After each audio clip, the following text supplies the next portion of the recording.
I think a lot of people miss that about reporters. Our first job is to be a good writer and to be able to tell a story in a way that you'll remember it.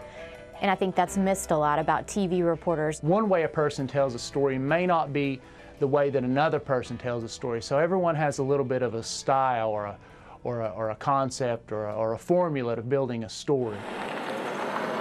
It's getting rough out here. It's pretty ridiculous. Oh my God. That's been there since way before I was a kid. They had an abandoned home that was burned overnight, and that was the second one in about a week. And basically my camera showed them two talking about what's going on with no reporter track. The two characters in the story told the story. The man that lived there died, right? Yeah. So he hasn't lived there for a while. Almost a year. Yeah, that's what I thought. It's bad. And the rumors that's going on about this one has to be the exact same thing that's going on with that one, when you think. How you could do a story in a different way. Nowadays, just about everyone texts. We're given a story about a texting scam that was going around. And what we could have done was go out and interview people on the street. Hey, have you gotten this text? What do you think about this? We could have shot exteriors of cell phone companies' buildings. We didn't do that. Who's Amanda? Is it a wrong number, and why would I want or care to see her pictures? I got the text at 4 a.m. and so did possibly hundreds of other AT&T customers. Hey, did anyone else get this Amanda text? I did. Is it spam, and how exactly did Amanda get my number? Allow the viewer to feel like they're with you on this story, that they're hearing and seeing everything that you are. When her car came to a stop, she was okay. As I was flipping, I was terrified that he was going to see me and then he would wreck. It was her fiance, Beau, traveling behind her, who she was now worried about on the icy hill. I also think that it's the ability to tell a story so naturally and so truthfully that the viewer just kind of feels like you're with them at their house, on their couch, just telling them about your craziest part of the day. 15 days we're getting married. For Becky Young, it's easy to smile now. I'm so thankful. Yes. So glad you're safe. Because as fast as the weather can turn. Definitely blessed today. Yeah. Appreciation for what you have can just as quickly become clear. We happened to be there when a severe trauma came in. And it was absolutely fascinating to see these physicians and technicians working together. The patient was still en route, but look at the hospital staff gathered in the hall. The intensive care nurse. Yep, there they are. Okay. Coming down. 124, 120. The residents, the x-ray technicians, the operating room team, all waiting, ready to react to what's coming. The team's pretty good at this. Quietly, quickly, efficiently. I felt so calm knowing if something ever happened to me or my family that we'd be taken care of, and that these people are absolutely 100% ready for whatever comes in that door. Don McGowan is a retired truck driver from Cynthiana, but today he's a Red Cross volunteer. He and a few others made the 13-hour drive to provide disaster relief near the schools and more, also where the tornado inflicted the most damage. Got in the car, drove out there, and had 2 or 3 stories in mind, and got there about 3 o'clock on, I believe, a Friday afternoon. And they told me that there was another storm system coming in, so I would have to hurry up and get done what I needed to do. So I only had about an hour to interview the Red Cross people. Several tornadoes reported tonight, not far from Moore, where an EF5 tornado hit less than 2 weeks ago. The situation has already turned deadly there. And Chris Bailey's next words were like, "You are about ready to witness something that I have never seen before, and none of the meteorologists out there have ever seen before. There is a storm of historic proportions heading your way, and you probably need to take cover almost immediately." Needless to say, it has been a very stormy and a very dangerous night for some here in Oklahoma City. It's here where Kentuckians are trying to help people recover from the May 20th storm, and a day in which a new round of storms cut the work early. We found out there was a photojournalist from Whitesburg, Kentucky, that had actually been inside one of the tornado chasing cars.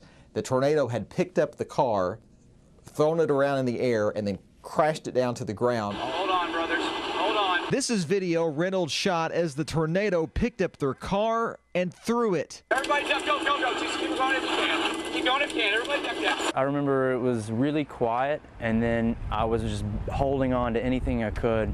She doesn't fit the image of what you might consider a junkie, but she was. I was spending anywhere between $70 to $140 a day. And how her life spiraled. You know, she had a decent family. She wasn't ever abused or anything like that. She had money. She had friends. She went to a very good school. She was popular. Now at 24, she is 16 months sober. To this day, she still carries the scars of her time spent shooting up. I was quite proud of when we got done with that story, and I got to sit back and see how it all came together. That we did a pretty good job. Pretty good job of really letting people know and understand something that probably 90% of the people either don't know about, don't understand, or have never even considered. Raymond says it's because the creatures are highly intelligent. Yeah, usually if you get too close, they'll let you know. I got to meet a guy who is very passionate about searching and hunting for Bigfoot, and we went along with him. So we didn't find Bigfoot, but I think I walked away from it going, maybe I'm a little bit more closer to believing than not believing now. Despite his critics, Raymond has no doubt Bigfoot is out there. Greed is a terrible thing to watch, I know that. Sonia Tapp lives in this home and says it's a typical place to live without much traffic. But today was a busy one on her street. But as we get there, from the initial call, as someone who's just evicted someone, they put their belongings out on the sidewalk, you find out that it's more than just that. It involves an individual who's had their home foreclosed on. No one called, and I got a knock on the door today. Here I am.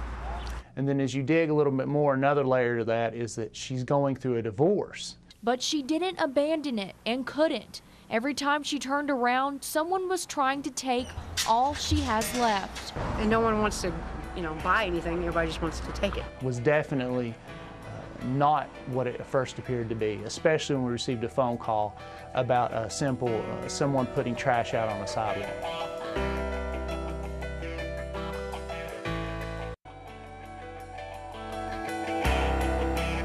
A lot of people don't realize how many split-second decisions are made before it goes to air. If it wasn't for them, the show really, you wouldn't see anything on air if it wasn't for the editors. Check out this audio to make sure it's crystal clear. Our editors are really important because they're those people that when you need something in a crunch or something isn't working, I'm notorious for saying, oh my gosh, come fix this. They're there to help you. And for someone who does that quite a bit, I'm glad to have them there. Newsmakers is what I do. This is from, okay. We unfortunately rely on him a lot to help us get the video in on time, and that may be 2 minutes before our next show begins. So while I'm sure he's frustrated with us a lot of the time, we definitely appreciate everything he does to help us try and get that video. And most of the viewers don't know is, like, as they're watching the newscast, I'm still editing the newscast. It's very quick pace. Sometimes it's like the Wall Street floor. I've got 2 phones in one ear and 2 producers asking me when the video is going to be in. And 15 minutes before it hits the air, feed raw video back to them. And they're already slammed. They've got a full-time job as it is. They always find a way to go in there and insert whatever video we need to make it hit the air on time. I got to go do another story. I ain't got time to sit here and go through all this stuff. And they go, okay. And then you see it that night at 5 o'clock, and they've went through it and they've managed to find the right soundbite and they've gotten the right pictures. It takes a lot of talent. I'm usually quite impressed with what they do. Times if there's nobody else in the newsroom, we'll be editing on 4 edit bays at one time, running from one to one. They're masters at spinning plates and they keep them all up. They're what make us look good. A lot of days they save our tails. I just need like police investigation kind of video, and that was the last one we could think of that was really good. The last person who sees this footage before it goes out into Central Kentucky. So when you think about it that way, there's a lot of pressure on you. As a regular photographer, I deal with one story, maybe, in each show. Even if it's a busy day, I'm dealing with just one story in each show. They are dealing with all of the rest of the video that's hitting that newscast.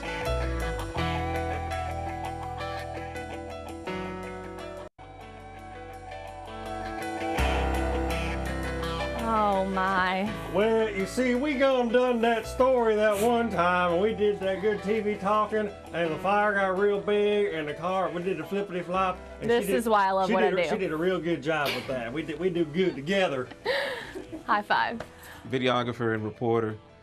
We work together out in the field. We're in a car. We don't always get along. Sometimes we clash, but we always talk a story through. We're always talking the story. What do you have? It's definitely a team. I love the team atmosphere. I love getting on the scene, and I know I don't have to worry about interviewing anybody. My reporters running out to interview people. All I have to concentrate on is just getting B-roll. They sometimes suggest things that I will never have thought of. And quite honestly, it's just nice to work as a team with our videographers and have them come to us and say, you know what, maybe we should do this. And I say, okay, great, I would have never thought of that. It's a team effort. So maybe what I lack in, he's really good at, or maybe what he lacks in, I'm really good at. It's really about relationships. It's relationships you have with the people you're covering, the relationships you have with officials and with your coworkers. How to do a live shot. Get one of these, and one of those, and get one of these. Shut up, Tim. You know, I've met some great people. It never sort of seems to feel like you kind of see when people are, you know, under the gun. You know, sometimes you're really surprised by what they can do. Tonight, students, teachers, and parents put on their dancing shoes and headed over to the Maxwell Elementary School. Jordan Valines, the reporter I was with at the time, her and I just went there just to get a quick little snippet on it, and we realized after seeing what was going on and talking to the little kids that it's like, hey, this is actually a really cool story. The idea kind of sprung to us because Addison and I, we both had relatives who had cancer. Just to see them giving back to the community that way was really nice, and we really wanted to get that on the air. And one of the students came up to me and handed me a note that said, "You are great, I love you, love, Gia." And that note is still on my refrigerator, so it reminds me every single morning why I'm doing this job. We don't often get to do stories where people are experiencing something very joyful for the first time. And so when we do get to do those stories, it's a really gratifying thing. So when her new large extended family at Ashwood asked if there was anything she'd always wanted to do but never did. Oh, I've wanted to ride a hot air balloon as long as I can remember. You're on the move. You're moving from place to place, and those are some of the times the toughest stories to tell because it's hard to keep up with the story that's going on in front of you. Jean supplied the dream. I didn't think. It just took Aero Force balloons to supply the reality. I'm ready. Jean is one of those people who you could sit and talk to, interview for 40 minutes and come away with just an innumerable number of stories. Oh my goodness. I think she's just looking around, and the beauty, for one thing, of being in the bluegrass and seeing it from up in the air, I think it must be a thrill. Sean works by himself most of the time, and so to work with him is a very different experience than working with a regular reporter because Sean can shoot as well. Jean Broom has had plenty of adventures in her life, but not for quite a while. Isn't that wonderful? Yes, it is. It's hard to do alone what you once did together. This story in particular, I'd pretty much been done shooting. I thought I was done, and because of Sean's eye, we got those last shots of that story. It's impossible not to notice the eyes of the heavens watching over her flight. Can you see the moon up there? Can you see it just above the horizon up there? Yeah, yeah. A perfect view. Yeah. It's nice. Of one more great trip. Was it worth the wait? Yep. Yep. From the very best seat in the house. You know, at the end of the day, you can look at that, you look in the video, see the joy on their face, and it really makes you feel good about some of the stories you get to do.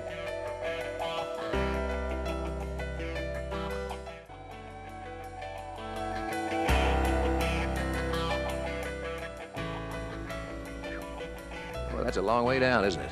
Hi, I'm Lee Majors. The $6 million man, former EKU football player, had returned to his home state. And I thought, boy, revisiting this would make a great story.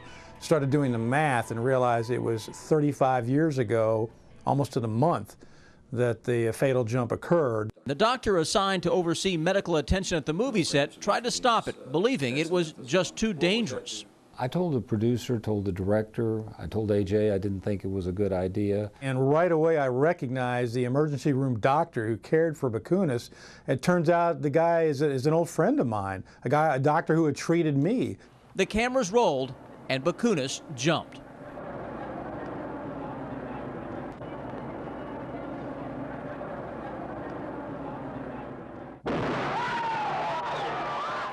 B.W. Blanton knew immediately something was wrong.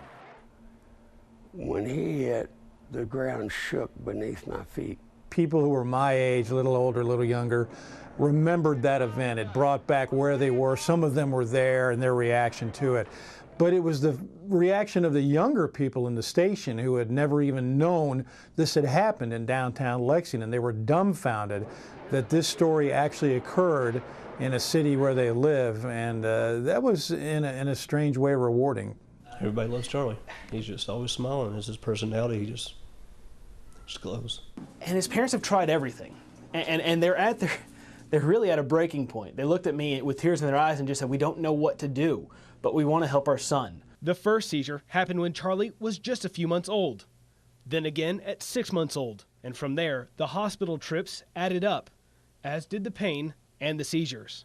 Is how this mom was willing to move from Kentucky to Colorado just to be able to try this oil from marijuana plants. We've been out here about 3 weeks now, and we're lonesome, but we're liking what we're seeing. And to see Charlie, their son, he was talking. He was communicating with his parents, things that he couldn't do when I interviewed them months before. I love Daddy. I love Mama Barb. I love my mama. He wants to come back, and we want to bring him back because there were people there that loved him and cared for him. Storytelling is Say hi, Tim. an art. It really is. It doesn't take much to point a camera at somebody and ask a couple of questions. That part of it's the easy part. The hard part is actually listening. Going beyond just reporting a sequence of events and actually talking about the reason behind those events or what those events are leading up to. Technology changes, but the basics of storytelling do not change. Getting the story right, the facts correct, being sure that we've covered our bases, that is basic journalism that does not change. Even if it means trying to dig a little deeper, trying to get to the bottom of things, even though it might be a little uncomfortable, I really do feel like I owe that, every piece of that, to the viewer. If we're just telling you the box scores and you know, the stats and things like that, that's entertaining. But really when we get to dive into a story and tell you about a human and tell you about an athlete and what they've been able to do, that's what really is a lot of fun for me. That's what I think drives a lot of us here that work at WKYT, is the storytelling process. Everybody has a story. We all have the same goal, and that's to have a story that has an emotional reaction that our viewers will remember and that we all feel proud to tell.